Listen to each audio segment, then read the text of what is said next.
We'll step aside Bill Gates because Jeff Bezos is getting in the lab-grown food game. Jeff Bezos came out with a FDA-approved lab-grown salmon without any independent testing or peer-reviewed studies, relying solely on Wild Type's self-reported data.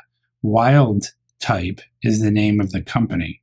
And yes, you heard that right. It is lab-grown salmon. No animal trials were conducted to assess health impacts, bypassing normal safety protocols expected for new food technologies. The product was approved under the GRAS, generally recognized as safe loophole, a mechanism critics say is not suitable for novel biotech foods.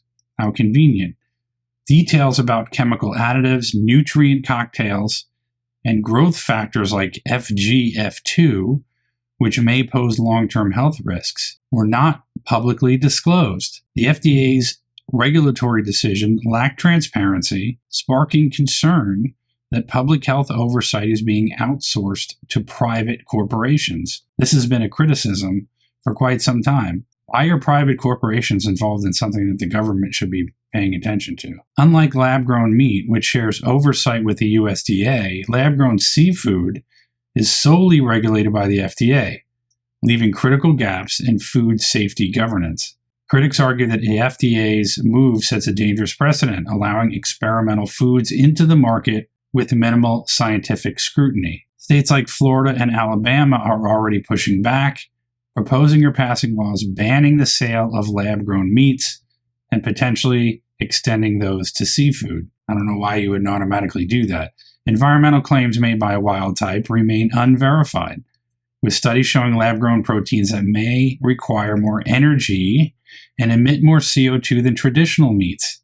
But these billionaires can get away with this. You and I, if we fart in the wrong direction, that's a problem for CO2. But these guys can do whatever it is that they want because they're billionaires. Public trust is eroded in billionaires like Jeff Bezos, who can fast-track controversial food products through a regulatory system that appears to be captured or complacent. And that's the problem that we have with our regulatory agencies, is that they're captured. And what that means is that there's a lot of people who were previously in government who were offered a lot of money to leave or retire from the government office and then go into lobbying for these companies and vice versa. So you have this regulatory capture where these people know each other or were previously in the private sector or now in the public sector and can get away with things and allow things to happen that, if this stuff wasn't allowed to happen, would stop or at least be curtailed quite significantly.